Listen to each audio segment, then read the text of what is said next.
अस्सलाम वालेकुम नाज़रीन, ख़बर से ख़बर में खुश आमदेद। मैं हूं इफ्तिख़ार शराजी। नाज़रीन, प्रोग्राम का आगाज़ करते हैं सबसे पहले भारत में पेश आने वाले वाक़यात कि जहाँ पे नौजवानों का एहतजाज रंग लाया और काकरोच जनता पार्टी ने बिलाखिर मोदी सरकार को घुटने टेकने पे मजबूर कर दिया। उनके वज़ीर तालीम धर्मेंद्र प्रधान बिलाखिर मुस्तफ़ी हो गए और फिर जाते जाते ये कह गए कि वो नौजवानों के जज्बात और जायज़ मुतालबात का एहतराम करते हैं, जमहूरी निज़ाम की ताकत पे यकीन रखते हैं, और कहा ये कि उन्होंने नौजवानों की ताकत ही दरअसल भारत की ताकत है। और फिर बीजेपी के तर्जुमान को भी ये कहना पड़ा कि अगर आप डरे नहीं और किसी के सामने झुके नहीं तो किसी से भी इस्तीफ़ा लिया जा सकता है। इस पर गोया कि कई रोज़ से सरापा एहतजाज नौजवानों ने एक तो अपनी जीत का कामयाबी का ऐलान किया और साथ में कहा उन्होंने कि अब एतवार के रोज़ पुरअमन मशल बरदार गोया कि वो मार्च करेंगे, और जिसमें पूरी भारत में एक मैसेज आएगा कि जमहूरी राइट्स के लिए अगर आप खड़े हों तो फिर कितनी ताकतवर हुकूमत क्यों ना हो, आपके रास्ते की दीवार नहीं बन सकती। लेकिन नाज़रीन, मोर इम्पॉर्टेंटली जो सबसे अहम बात है कि इस एहतजाज के दौरान अगरचे पहले मरहले में मोदी सरकार ने ताकत का इस्तेमाल तो किया, लेकिन उसके बाद जब अपोजिशन जमातें और फिर ख़ुद तलबा सड़कों पर आए तूल और अर्ज़ में भारत के, तो फिर एक जमहूरी मुल्क होने के नाते बहरहाल वहाँ पे लोगों के जायज़ मुतालबात को लेकर अगर वो एहतजाज कर रहे थे तो एहतजाज को रास्ता दिया गया। ऐसा हरगिज़ नहीं किया गया कि वहाँ पे दफ़ा 144 लगा दिया जाए, उसके बाद लोगों के ख़िलाफ़ इंतशारात दहशतगर्दी के तहत मुकदमात बना के उनको जेलों में डाला जाए, बल्कि यहाँ तक कि प्राइम मिनिस्टर के घर के बाहर अगर कोई एहतजाज करने के लिए आया है तो उसे रोका नहीं गया। तो हम कह सकते हैं कि भारत में बहरहाल जमहूरियत की जीत हुई है और वहाँ पे जो जायज़ मुतालबात थे उनको तस्लीम करते हुए एक वफाकी वज़ीर को घर जाना पड़ा, तो गोया कि वो चले गए हैं। साथ में हम कुछ जिक्र करेंगे मशरिक़ वस्ता का नाज़रीन प्रोग्राम से में आगे चल के, जहाँ पे जंग गोया के और ज़्यादा हौलनाकी उसकी बढ़ती जा रही है। एक तो अमेरिका और ईरान के दरमियान गोया के हमले जारी हैं एक दूसरे के ऊपर, दूसरी जानिब आप देख रहे हैं कि एक और नया महाज खुल गया है जहाँ पे यमन में हौसीज़ गोया कि अब सऊदी अरब के बहरी जहाज़ों पे हमले कर रहे हैं, और साथ में दूसरी जो अहम गुज़रगाह है आबी बाबुल मंदब उसको बंद कर दिया है। तो गोया कि अब ये जंग क्या वसअत इख्तियार करती जा रही है, और अगर कर रही है तो ये थिएटर के अंदर और कौन से ममालिक शरीक हो सकते हैं, और फिर पाकिस्तान एक सालिस के तौर पे और बिलखुसूस सऊदी अरब के साथ जो दिफाई मुआहदा है वो हमें किस नए इम्तिहान में डाल रहा है। इस सारी सूरत हाल पर गुफ्तगू करेंगे और हमारे साथ शरीक गुफ्तगू हैं रिटायर्ड राशिद वली साहब। सर बहुत शुक्रिया आपका, और उनके साथ बैनुल-अक़वामी अमूर के माहिर सुहेल ज़फ़र साहब मौजूद हैं, आपका भी शुक्रिया। ब्रिगेडियर साहब, गुफ्तगू का आगाज़ मैं आप ही से करूँगा। एक तो जो जिस तरह भारत का हम जिक्र कर रहे हैं इब्तिदाई में, वहाँ पे बहरहाल प्रोटेस्ट हुआ, प्रोटेस्ट के अंदर सियासी जमातें भी शरीक हुई और अल्टीमेटली वहाँ की सरकार ने अगर जो ताकत इस्तेमाल की, लेकिन फिर उसके बाद वो अवामी मुतालबात के सामने उन्होंने सरेंडर किया। तो गोया कि अगर हम पाकिस्तान और इंडिया में कोई कंपैरिजन करें क्वालिटी ऑफ डेमोक्रेसी का, तो क्या क्या कहेंगे इस मामले पे सर आप? देखें, वो आप वी डैम का डेमोक्रेसी इंडेक्स देखें तो भारत के कोई हालात इतने अच्छे नहीं हैं।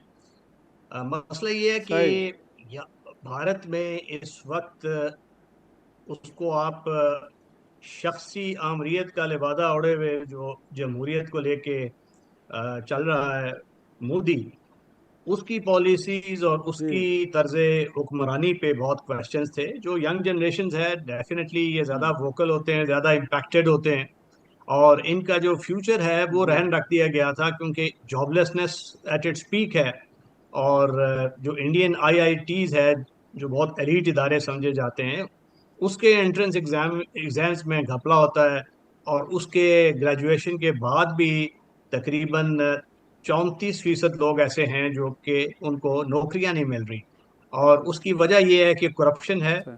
जो कॉरपोरेट मर्केंटिलिज्म है उसको फरोग दिया जा रहा है, जो क्रॉनीज हैं मोदी के उनको बहुत ज्यादा स्लाइस दे दिया गया है इकोनॉमी का और पॉलिटिकल इन्फ्लुएंस का। मीडिया सारा खरीद लिया गया है। आप देख लें कि आखिरी बेस्टियन था वो जी। एनडीटीवी, इंडिपेंडेंट, वो भी उनके हाथ में चला गया। तो वो इस वक्त ये उठे हैं, एक वक्ती उबाल की सूरत में, स्पॉन्टेनियस अपराइजिंग थी। इसको उस तरीके से जो सियासी जी पार्टियां हैं वो अभी भी मुंतशिर हैं, जो कि इंडिया अलायंस है, स्वाय राहुल के और उसकी जी जो बहन है उनके अलावा कोई आपने काबिल जिक्र लीडर नहीं देखा होगा जिसने एक्टिविस्ट्स को बाहर लाया जी और एक इसको, क्योंकि जब तक पॉलिटिकल पार्टीज नहीं उसके साथ मिलती तो ये स्टूडेंट्स, ये एक इनकी लिमिटेड कैपेबिलिटी। मगर चूंकि वो भी उन्होंने मनवाया एक करप्ट उनकी दानिश में जो वजीर तालीम था, जिसकी वजह से इतने मसाइल पैदा हुए स्टूडेंट्स के लिए, चीटिंग हुई एग्जाम्स में और लीकेज हुई, तो उसको जाना पड़ा। तो अब ये देखना पड़ेगा कि इसके आगे क्या होता है। मैं ये देख रहा हूँ कि और भी इस तरह का बहुत सी तरीके वहाँ से उठेंगी, क्योंकि वो जो तर्ज हुक्मरानी है और जो जमहूरियत की जो हुस्न होता है, इंक्लूसिवनेस, वो नहीं है। प्लूरलिज्म जी जो उसकी बुनियाद थी भारत की जमहूरियत की, वो मुझे तो नजर नहीं आ रही। क्योंकि अब भी आप देखें तो जो भी सही इदारा है या तो वो खरीद लिया इलेक्शन कमीशन ने उसकी सूरत में। अब इलेक्शंस हुए हैं बिहार में, इवन सदर्न स्टेट्स में, तो सही वहां पे लोग सरापा एहतजाज हैं कि हमारे लिए तो आपने कुछ छोड़ा ही नहीं है, क्योंकि आपने तो एक ढोंग रचाया हुआ इलेक्शंस का, जिसमें आप धौंस धांधली उसके जरिए इलेक्शंस जीतते हैं। तो I keep my fingers crossed on the quality of democracy in India. सही है। और सुहेल जफर साहब, इनफैक्ट आपको भी लगता है ऐसे कि बहरहाल जो इंडिकेटर्स हैं वो इतने अच्छे नहीं हैं, इसमें कोई शक नहीं है कि वहाँ पे माइनॉरिटी के साथ, बिलखुसूस मुसलमानों के साथ जो कुछ हो रहा है, इवन कि अब तो वहाँ के बसने वाले क्रिश्चियंस भी गोए कि उनके भी इबादत गाहें महफूज नहीं हैं। फिर साथ में जिस तरह गोया के मकबूजा कश्मीर के अंदर की सूरत हाल है, या इवन के बाकी भी जो उनके सियासी मुखालफिन हैं उनके ख़िलाफ़ जो रवैया है भारतीय सरकार का, वो भी किसी से ढका छुपा नहीं है। But it's a wake up call for Modi कि अगर आप बहुत ज़्यादा गोया के वहाँ पे एक डिक्टेटरशिप को कायम करने की कोशिश करेंगे, वन पार्टी रूल की तरफ जाएंगे, तो फिर बड़ा स्ट्रॉन्ग रिएक्शन आएगा। जिसमें हमने तकारीर सुनी इस मुजाहरों के दौरान कि तो भारत को कहीं डिसइंटीग्रेशन की तरफ लेके जा रहा है मोदी। तो गोया कि ये जो इस्तीफ़ा है, रियलाइजेशन आप इसको कहेंगे, ये एक दबाव की कैफियत थी और एक टैक्टिकल मूव था भारतीय सरकार की जानिब से कि इस मामले को फ़िलहाल तो निपटाएं, लेकिन जो डिज़ाइंस उनके हैं कि एक एग्रेसिव गोया के अप्रोच के साथ मुखालफिन को क्रश करना है और भारत को एक इंतहा पसंद रियासत बनाना है, उस पर चलते रहेंगे वो। जी, उनके अपने तो वो अज़ाइम चल रहे हैं। हमें भारत को दो तरीके से हम देख लें। जो अभी करंट गवर्नमेंट है वो एक अलग बात है, मोदी साहब की, और अब काफ़ी अरसे से वो चली आ रही है। लेकिन भारत को एज अ कंट्री, पहले मैं 2 मिनट उसके ऊपर लेना चाहूँगा कि जब वो सुंदर पिचई आए और उन्होंने IIT खड़गपुर के अंदर, और उन्होंने बताया कि कैसे मैं कोरोमंडल एक्सप्रेस में बैठ के आता था, और वो सारी जो एक ड्रीम है, वो जो चीज़ है, वो तो बहरहाल अपनी जगह पर है कि वहाँ के जो तालीमी इदारे बने, जवाहरलाल नेहरू ने ये जो IITs बनाए, ये सारी चीज़। हम सिर्फ मोदी जो हैं उनकी जो भी पॉलिसीज हैं उनको देखते हुए मैं नहीं समझता कि हम भारत की ओवरऑल डेमोक्रेसी को हम ये कहें।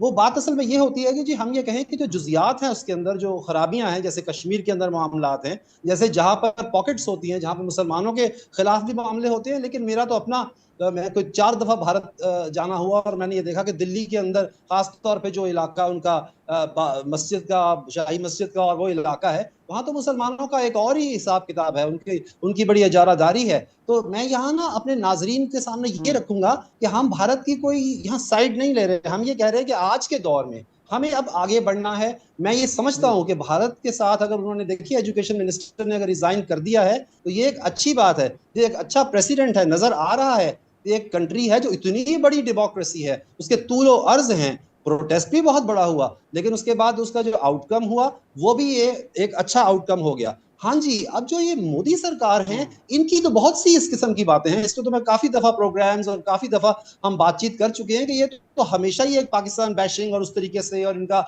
एक बड़ा ये समझ लीजिए कि स्ट्रेट जैकेट में ये लोग चलते हैं कि भाई हमने पाकिस्तान की हेकड़ी निकाल दी और हमने ये किया और हमने वो किया, इस किस्म का।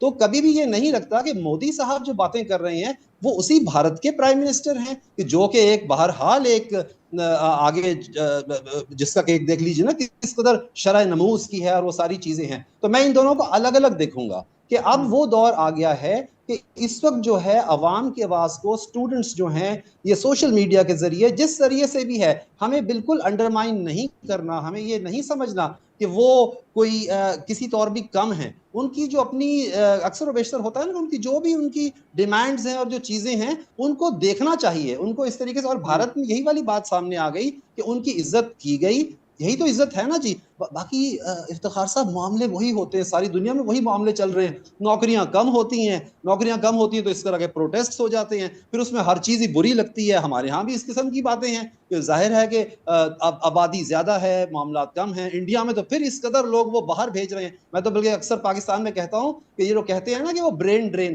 अरे साहब मैं तो कहता हूँ कि बाकायदा तैयारी की जाए, पाकिस्तान से ज्यादा वो बाहर भेजा जाए, जैसे इंडिया में बेइंतहा लोग बाहर चले गए हैं। तो मैं इसको इस तरह देखता हूँ जी। मैं ह्यूमन इन कैपिटल दोनों भी अलग एक्सपोर्ट अलग होता देखता है हूँ। अब तो जदीद दुनिया में, इसमें कोई शक नहीं है। नाजरीन, प्रोग्राम में एक छोटा सा ब्रेक, वापस आते हैं, गुफ्तगू के सिलसिले को आगे बढ़ाएंगे।